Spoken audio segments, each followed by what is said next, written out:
Graduate English Address, How to be Bewildered at Harvard.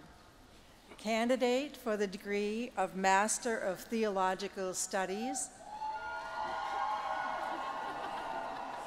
Walter Smelt III.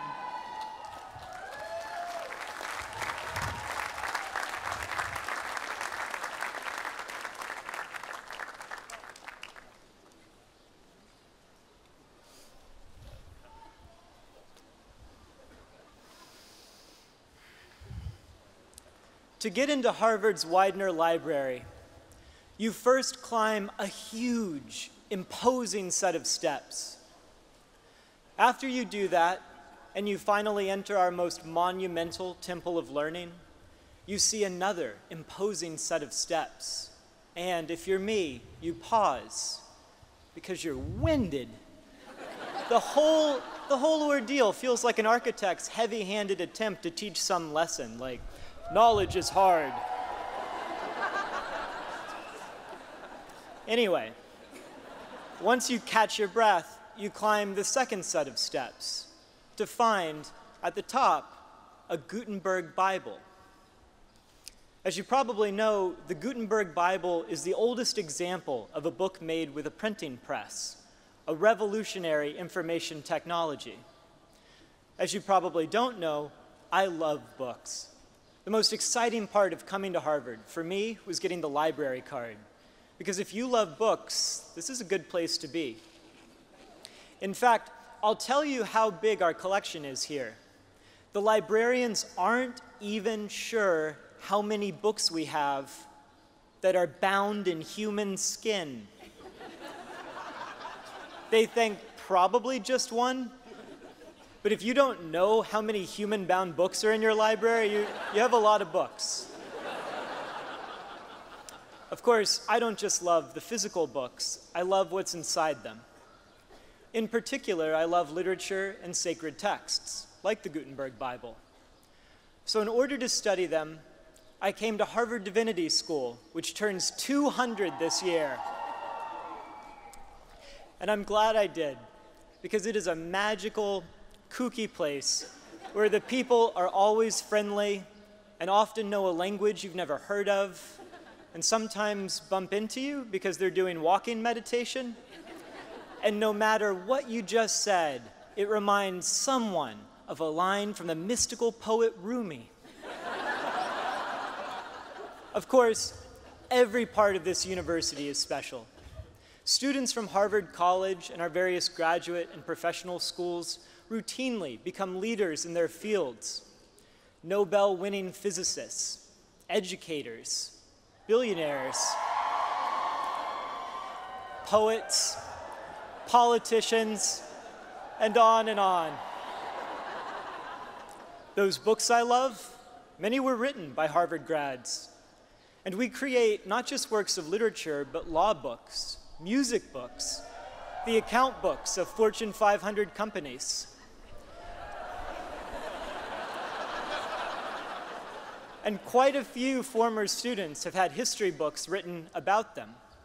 For instance, presidents as politically different from one another as George W. Bush and Barack Obama both hold degrees from this university.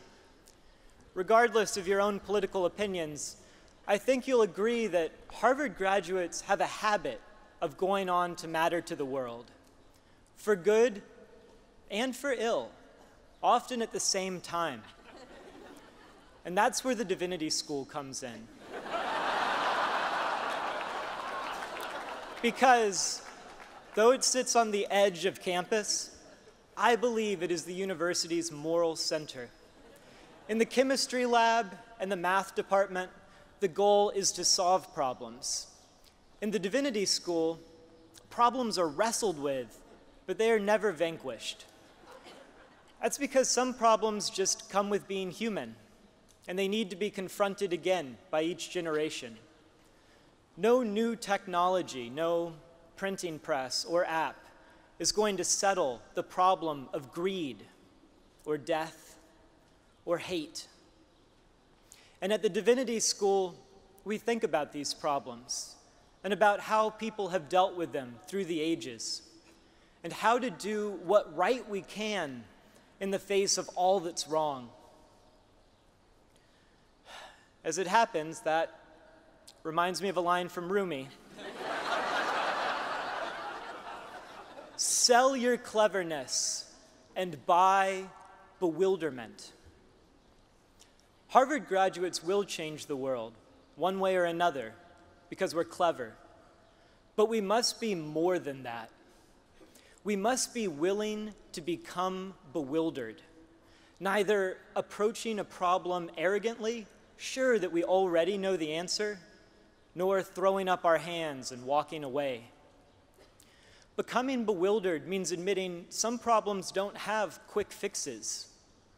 It means learning from our mistakes, learning from the other, learning what it is we can't learn. And those are things Rumi can teach us about. Rumi, an immigrant from what is now Afghanistan to what is now Turkey.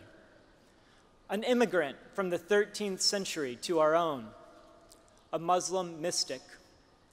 Rumi has something immensely valuable to tell us, but we have to listen really hard for it, with humility, and for the rest of our lives. Be proud of what you've accomplished here, but know that it's only the beginning. Earlier, I mentioned the lesson of the Widener steps.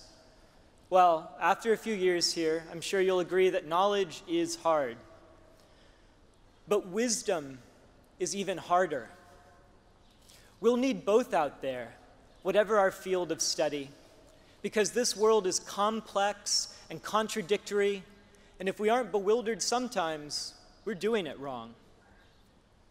But we'll go forth anyway, to change the world and also to be changed by it, to write our own books. Those books may be made of paper or published digitally, or what you leave behind may simply be the legacy of the acts that make up a life. Regardless of their form, your books will be good books if you are willing to be bewildered, if you take on this messy, tragic, lovely world and confront its problems in good faith.